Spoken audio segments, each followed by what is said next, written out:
देखिए यहाँ पर एचसीएफ और एलसीएम निकालने के लिए आपको ज़्यादा परेशान नहीं होना है, क्योंकि बहुत ही आसान है और हम आपको ऐसे तरीके बताएंगे जिससे आप आसानी से निकाल सकते हैं।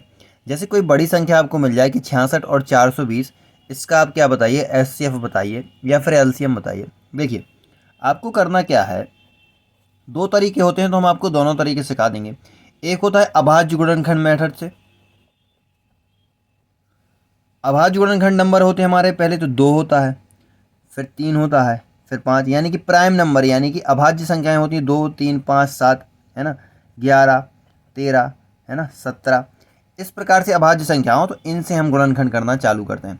इस प्रकार से जैसे हम आपको एक बार करके बता दें, फिर हम आपको दूसरा तरीका बताएंगे जो कि बहुत ही सॉलिड है और बहुत जल्दी आप आंसर निकाल सकते हैं।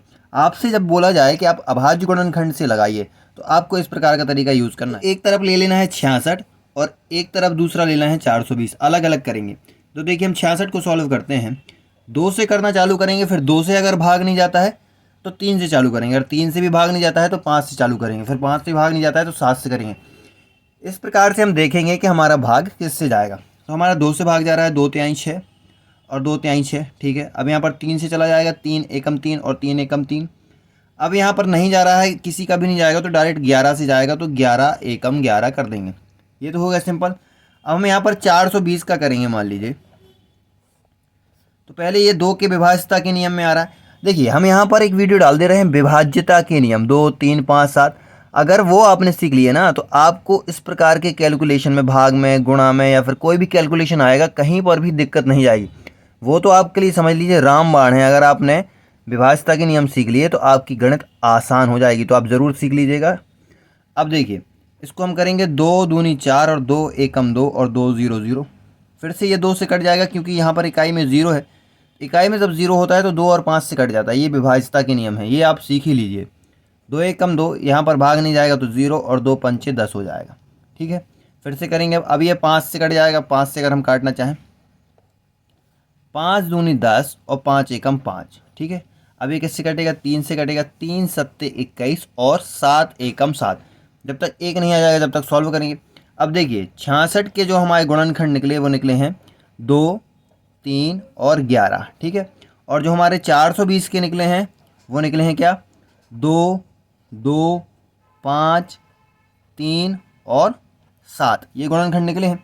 अब हमें इसमें से क्या है, इसका जब अगर एचसीएफ निकालना है तो हमें केवल देखना होता है कि कौन सी संख्या दोनों में है, कौन सी संख्या दोनों में है। तो देखिए ये 2 दोनों में है, ठीक है, और ये 3 दोनों में है ना। इसके अलावा कोई भी पेयर दूसरा नहीं मिल रहा है। इसका मतलब हम 2 और 3 का गुणा बाहर निकाल के कर देंगे तो 2 तिहाई 6, यानी कि 3 दूनी 6 हमारा क्या है, इसका एचसीएफ आ जाएगा कितना, 6। लेकिन ये तो रहा है बड़ी वाली मेथड, लेकिन आप इसको आसानी से सॉल्व कैसे कर सकते हैं ये आपको सिखाते हैं। अब मेन बात है सीखने वाली, क्या आप जानते हैं कि हम इनका एचसीएफ दोनों का एक साथ ही निकाल सकते हैं, और वो भी बहुत आसानी से। अभी हमने देखा था कि 6 आया था इतनी लंबी कैलकुलेशन करने के बाद। तो यहाँ पे देखिए हमें सबसे पहले ये देखना है कि किस वाले नंबर से दोनों में भाग चला जाएगा। जैसे कि मान लीजिए यहाँ पर 10 है, ठीक है, यहाँ पर 10 है और यहाँ पर 15 है, ठीक है। तो 2 से तो 10 में भाग चला जाएगा लेकिन 15 में नहीं जाएगा, 2 पंचे 10 लेकिन 15 में नहीं जाएगा। 3 से देखिए, 3 से 15 में चला जाएगा लेकिन 10 में नहीं जाएगा, 3 5 15 लेकिन 10 में नहीं जाएगा, ठीक है। लेकिन अगर आप देखें 5 से, 5 दूनी 10 और 5 3 15, तीनों में, दोनों में चला गया ना, एक नंबर से दोनों में चला गया। तो हमें विभाज्यता के नियम सीखना बहुत ज़रूरी है। विभाज्यता के नियम सीख लीजिए, फिर आपके लिए ये बहुत ही आसान हो जाएगा। अब यहाँ पर हम क्या देखेंगे कि यहाँ पर 10 और 15 का अगर कोई एचसीएफ पूछ दे हमसे, 10 और 15 का अगर कोई एचसीएफ पूछ दे तो वो हो जाएगा केवल 5। और हमने डायरेक्ट निकाल लिया 5। कैसे, वो इस तरीके से निकल आया कि हम उस नंबर से भाग देंगे इस दोनों में कि एक ही बार में दोनों में चला जाए। उसके बाद यहाँ पर अगर अलग अलग नंबर आता है तो अब देखिए यहाँ पे 2 से करेंगे तो 2 तो कट जाएगा लेकिन 3 नहीं कटेगा, है ना। एलसीएम वाला तरीका नहीं है ये, एचसीएफ के लिए है। यहाँ पे 3 से कटेंगे तो 3 कट जाएगा लेकिन 2 नहीं कटेगा। तो यानी ऐसा नंबर अगर यहाँ पर 2 होता मान लीजिए तो हम फिर 2 से कर देते, या यहाँ पर भी 3 होता, यहाँ पर भी 3 होता तो हम 3 से कर देते, या यहाँ पर 15 होता तो 3 5 15 और 3 एकम 3 तो भी कट जाता।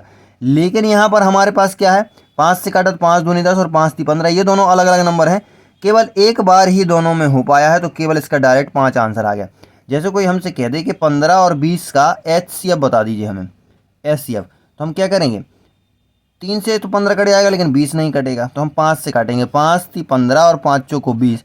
अब इसके बाद देखिए 4 और 3 अलग अलग आ गए हैं, तो इसका केवल 5 हो जाएगा एचसीएफ। तो यहाँ पर उसी प्रकार से देखेंगे, हम इसको 2 से करेंगे क्योंकि 2 का भाग इसमें भी चला जाएगा, 2 का भाग इसमें भी चला जाएगा, क्योंकि विभाज्यता के नियम बोलता है कि अगर इकाई के अंक में 0 है तो वो 2 से विभाजित हो जाएगा।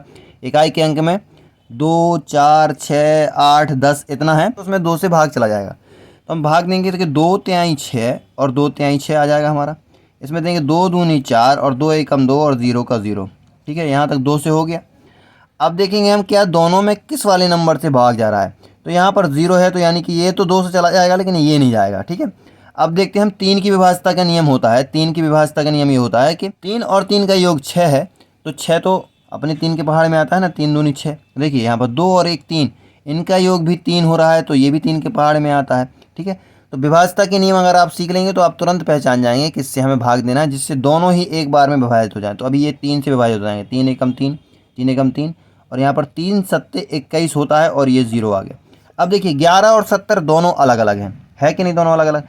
अब ये एक नंबर से तो डिवाइड होंगे नहीं, अब ये एक नंबर से डिवाइड होंगे नहीं। अगर एक से ही हो जाते, जैसे 70 तो कट जाएगा 2 से, लेकिन 11 किससे कटेगा, है ना, 11 केवल 11 से कटेगा। तो यहाँ पर अलग अलग नंबर हो जाएंगे, यानी कि अलग अलग नंबर हो गए, तो अब समझ जाएंगे कि यहीं तक हमें सॉल्व करना है और यही इसका फाइनल एचसीएफ हो जाएगा। 2 × 3 बराबर आ जाएगा हमारा 6, और पहले भी हमारा 6 आया था। लेकिन अगर आप ये सीख गए तो आप जल्दी निकाल सकते हैं। जैसे एक और एग्जांपल देखते हैं। जैसे उन्होंने पूछ लिया हमसे कि 96 और 404 का एचसीएफ बताइए। अगर आप 96 का अलग निकालेंगे फिर 404 का अलग निकालेंगे तो आपको दोनों को सॉल्व करने में टाइम लगेगा। इस वाली विधि से आप निकालेंगे, लेकिन हम इनको क्या कर सकते हैं, साथ में ही निकाल सकते हैं। 96 और 404 को एक साथ निकाल सकते हैं। देखिए कैसे, ये 2 से भाग चला जाएगा, इसमें भी 2 से भाग चला जाएगा, तो हम देंगे 2 चौको 8, एक बचेगा यहाँ पर, तो 2 अट्ठे 16 हो जाएगा। फिर ये करेंगे 2 दूनी 4 और 0 का 0 और 2 दूनी 4। अभी भी देखिए यहाँ पर इकाई में 8 है और यहाँ पर इकाई में 2 है।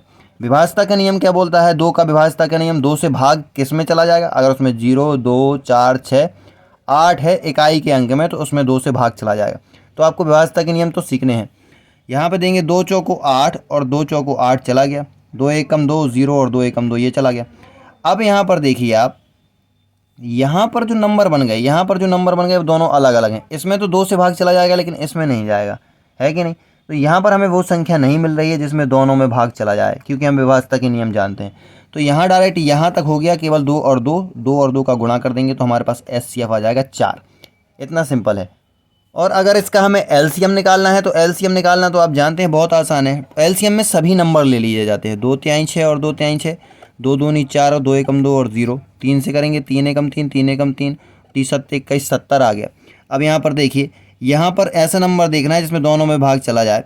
तो ये 11 तो हमारा ज्यों का त्यों जाएगा, क्योंकि 11 में भाग जाएगा नहीं, 5 से 70 में चला जाएगा। तो 5 से हम करेंगे तो, या फिर 2 से भी कर सकते हैं, 2 से करना चाहें तो 2 से कर दें या 5 से कर दें। तो पहले नंबर हमें छोटा ही नंबर लेना होता है, छोटे से करनी होती है। जब नहीं होता है तो हम क्या करते हैं, उसको बड़े वाले से करते हैं। तो 2 से भी हो जाएगा, तो 11 ज्यों का त्यों, और 35 दूनी 70 हो जाएगा। अब यहाँ पर हम 5 से करेंगे तो 11 हमारा ज्यों का त्यों, 5 सत्ते 35, 7 से हो जाएगा। अब यहाँ पर हमारा 7 एकम 7 आ जाएगा और 11 ज्यों का त्यों, और यहाँ पर अगर हम देखें तो 11 एकम 11 हो जाएगा हमारे पास।